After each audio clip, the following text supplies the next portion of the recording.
नमस्कार, टुडे हिमाचल में आपका बहुत बहुत स्वागत है और मैं हूं गीतिका पांडे। आइए नजर डालते हैं हिमाचल प्रदेश से जुड़ी हुई आज की ताजा तरीन खबरों पर। लेकिन उससे पहले अगर आपने अभी तक चैनल को सब्सक्राइब नहीं किया है तो जरूर कर लीजिए। साथ ही हमारे व्हाट्सएप ग्रुप को जरूर ज्वाइन करें, जिसका लिंक डिस्क्रिप्शन बॉक्स में है। तो चलिए शुरू करते हैं हिमाचल से जुड़ी हुई खबरों को जानने का सिलसिला। सीएम सुक्खू बोले, उद्योगपतियों के लिए किया जाएगा निवेश, प्रोत्साहन और सुगमता ब्यूरो का गठन। हिमाचल प्रदेश को निवेश का मुख्य गंतव्य बनाने के लिए निवेश प्रोत्साहन और सुगमता ब्यूरो का गठन किया जाएगा। इस ब्यूरो के माध्यम से उद्योगपतियों को सभी स्वीकृतियां समयबद्ध ढंग से प्रदान की जाएंगी, जिससे राज्य में निवेश की गति को और बढ़ावा मिलेगा। मुख्यमंत्री ने ये जानकारी उद्योग विभाग के अधिकारियों के साथ बैठक की अध्यक्षता करते हुए दी। उन्होंने कहा कि ये ब्यूरो उद्योग, पर्यटन, खाद्य प्रसंस्करण, आयुर्वेद, सूचना प्रौद्योगिकी एवं ITES, ऊर्जा और स्वास्थ्य एवं शिक्षण संस्थानों इत्यादि विभिन्न क्षेत्रों में निवेश के लिए वन स्टॉप सॉल्यूशन सुविधा उपलब्ध करवाएगा। अटल टनल, सोलंग नाला में बर्फबारी, मनाली में फाहे, शिमला में खिल रही धूप। हिमाचल प्रदेश में गुरुवार को बारिश और बर्फबारी के येलो अलर्ट का मिला जुला असर रहा। अटल टनल, रोहतांग और सोलंग नाला में ताजा बर्फबारी हुई। राजधानी शिमला सहित प्रदेश के अधिकांश क्षेत्रों में धूप खिली रही। शुक्रवार को प्रदेश के कई क्षेत्रों में मौसम खराब बना रहने का पूर्वानुमान है। शनिवार से 18 जनवरी तक मौसम साफ रहने के आसार हैं। 4 मैदानी जिलों ऊना, बिलासपुर, हमीरपुर, कांगड़ा के कई क्षेत्रों में शनिवार से धुंध छाई रहने और अन्य जिलों में ठंडी हवाएं चलने का येलो अलर्ट जारी हुआ। सीएम सुक्खू बोले, कर्मचारियों को पहली कैबिनेट बैठक में मिलेगा पुरानी पेंशन का तोहफा। हिमाचल प्रदेश के लाखों सरकारी कर्मचारियों को सुक्खू सरकार की 13 जनवरी को प्रस्तावित पहली कैबिनेट बैठक में पुरानी पेंशन का तोहफा मिलेगा। मुख्यमंत्री सुखविंदर सिंह सुक्खू ने गुरुवार को सचिवालय में अधिकारियों व कर्मचारियों को संबोधित करते हुए इसकी जानकारी दी। कहा कि अर्की में उन्होंने पहली बार कहा था कि कर्मचारियों को पुरानी पेंशन मिलनी चाहिए। हिमाचल के दैनिक वेतन भोगियों को हाईकोर्ट से बड़ी राहत, मिलेगा work charge status. Himachal Pradesh high court ने दैनिक वेतन भोगियों से जुड़े मामलों में अहम निर्णय सुनाया। अदालत ने दैनिक वेतन भोगी पर 8 वर्ष पूरे करने पर वर्क चार्ज स्टेटस देने के आदेश दिए। अदालत ने स्पष्ट किया कि याचिका दायर करने से पहले के 3 साल का बकाया राज्य सरकार को अदा करना पड़ेगा।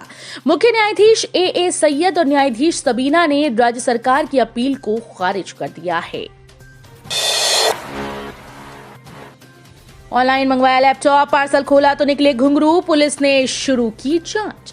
हिमाचल प्रदेश के बिलासपुर के एक युवक को ऑनलाइन शॉपिंग करना महंगा पड़ गया। युवक ने Amazon कंपनी से अपने लिए लैपटॉप मंगवाया था, लेकिन पार्सल खोला तो उसमें घुंघरू निकले। युवक ने लैपटॉप के एडवांस में क्रेडिट कार्ड से करीब 62,980 रुपए की पेमेंट की थी। इसके बाद Amazon कंपनी को भी शिकायत की, लेकिन युवक का आरोप है कि कंपनी ने एक नहीं सुनी। अब युवक की ओर से पुलिस अधीक्षक को शिकायत पत्र दिया गया है। प्रदेश हाईकोर्ट में 16 जनवरी से 25 फरवरी तक शीतकालीन अवकाश। हिमाचल प्रदेश हाईकोर्ट 16 जनवरी से 25 फरवरी तक शीतकालीन अवकाश के लिए बंद रहेगा। अति आवश्यक मामलों की सुनवाई के लिए 3 न्यायाधीशों को तैनात किया गया है। मुख्य न्यायाधीश की ओर से जारी अधिसूचना के अनुसार शीतकालीन अवकाश के दौरान सिर्फ 6 दिन अदालत लगेगी। न्यायाधीश सुशील कुकरेजा 20 और 27 जनवरी को अदालत लगाएंगी। लोक निर्माण विभाग में 31 मार्च तक 5 लाख रुपए तक के टेंडर्स पर रोक। हिमाचल प्रदेश सरकार ने लोक निर्माण विभाग में 1 से 5 लाख रुपए तक के टेंडर आमंत्रित करने पर रोक लगा दी। अब विभाग में 31 मार्च तक इस राशि तक के टेंडर नहीं हो सकेंगे। प्रदेश सरकार ने PWD के इंजीनियर इन चीफ को ये आदेश दिए हैं। के छात्रवृत्तियों के लिए तीसरी बार बढ़ाई आवेदन के लिए तिथि।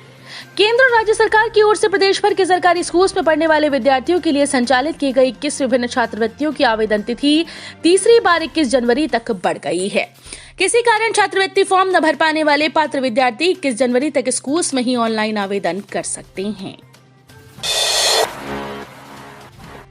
कुलदीप पठानिया बोले, हिमाचल का नंबर 1 बैंक बनेगा KCCB।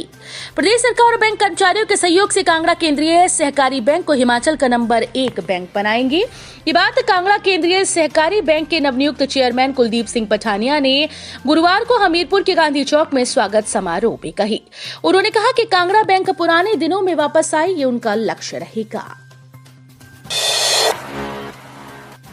सीमेंट विवाद पर 2.5 घंटे तक चली बैठक, 5 मुद्दों पर नहीं बनी बात। अदानी समूह ट्रक ऑपरेटर्स के बीच सीमेंट ढुलाई के भाड़े को लेकर उपजा विवाद थमने का नाम नहीं ले रहा। विवाद सुलझाने के लिए गुरुवार को उप समिति के साथ चौथे दौर की बैठक में दोनों पक्षों को आमने सामने बैठाया गया। बैठक में करीब 2.5 घंटे तक तकरार हुई, पर 5 मुद्दों पर बात नहीं बन पाई। ब्रांच मैनेजर ने किया 3.89 करोड़ का घपला, अपने अकाउंट में डाली म्यूचुअल फंड की रकम। हिमाचल प्रदेश की राजधानी शिमला में आईसीआईसीआई बैंक में म्यूचुअल फंड में निवेश के नाम पर ग्राहक से करोड़ों रुपए की ठगी हुई। बैंक के ही एक कर्मचारी पर 3.89 करोड़ ऐंठने का आरोप लगा। म्यूचुअल फंड के पैसों को मैनेजर ने अपने अकाउंट में डाल दिया। माल रोड स्थित शाखा प्रबंधक की शिकायत पर पुलिस मामले की जांच कर रही है। पहली मंत्रिमंडल की बैठक में शामिल नहीं होंगे मंत्री विक्रमादित्य सिंह, जानिए वजह। राज्य मंत्रिमंडल की शुक्रवार को होने वाली पहली ही बैठक में लोक निर्माण और युवा सेवाएं एवं खेल मंत्री विक्रमादित्य सिंह शामिल नहीं होंगे। शुक्रवार को मंत्री विक्रमादित्य सिंह अपनी माता और सांसद प्रतिभा सिंह के साथ राजस्थान के जयपुर में एक पारिवारिक समारोह में शिरकत करेंगे। चंबा और शिमला जिले में सड़क हादसे, 2 की मौत, 3 घायल। पुलिस थाना कुमारसेन के अंतर्गत नेशनल हाईवे 305 पर लुहरी सैंड संपर्क सड़क पर सैंड नाले में वीरवार सुबह एक कार दुर्घटनाग्रस्त हो गई, जिसमें एक युवक की मौत हुई जबकि 2 अन्य घायल हो गए। पुलिस से मिली जानकारी के अनुसार सैंड लुहरी सड़क पर सैंड नाला में कार दुर्घटनाग्रस्त हो गई। इस हादसे में एक व्यक्ति जोगिंद्र सिंह पुत्र विजय सिंह निवासी गांव रूपी निचार किन्नौर की मौके पर ही मौत हो गई। ई वाहन खरीद सकेंगे बेरोजगार युवा, 1 करोड़ तक ऋण देगी हिमाचल सरकार। हिमाचल के बेरोजगारों को स्वावलंबी बनाने के लिए सरकार हर साल 500 बेरोजगारों को ई व्हीकल खरीदने के लिए ऋण देगी। राज्य सरकार अब मुख्यमंत्री स्वावलंबी योजना में इलेक्ट्रिक वाणिज्य वाहनों की खरीद के लिए 1 करोड़ तक के ऋण। हिमाचल के बेरोजगारों को स्वावलंबी बनाने के लिए सरकार हर साल 500 बेरोजगारों को ई व्हीकल खरीदने के लिए ऋण देगी। राज्य सरकार अब मुख्यमंत्री स्वावलंबी योजना में इलेक्ट्रिक वाणिज्य वाहनों की खरीद के लिए 1 करोड़ तक के ऋण लाभार्थियों को देगी। ये कंपनी करेगी 400 महिला वर्कर्स की भर्ती। आईटीआई मंडी में कैंपस इंटरव्यू 18 जनवरी को। राजकीय औद्योगिक प्रशिक्षण संस्थान में गुजरात की योकोहामा ऑफ हाईवे टायर बनाने वाली कंपनी 18 जनवरी को भारूच गुजरात प्लांट में 400 अभ्यर्थियों के लिए कैंपस इंटरव्यू करवाने जा रही है। संस्थान के ट्रेनिंग एंड प्लेसमेंट अधिकारी राजेंद्र कटोच ने बताया कि इस इंटरव्यू में केवल महिला अभ्यर्थी ही भाग ले सकती हैं, जिसके लिए योग्यता किसी भी ट्रेड में 2020, 21 और 22 में आईटीआई पास या 2023 में अपीयरिंग बीए, बीएससी, एमकॉम या डिप्लोमा किसी भी ब्रांच में पास होना चाहिए। सिरमौर में 8 साल की मासूम से हैवानियत की हदें पार, आरोपी हिरासत में।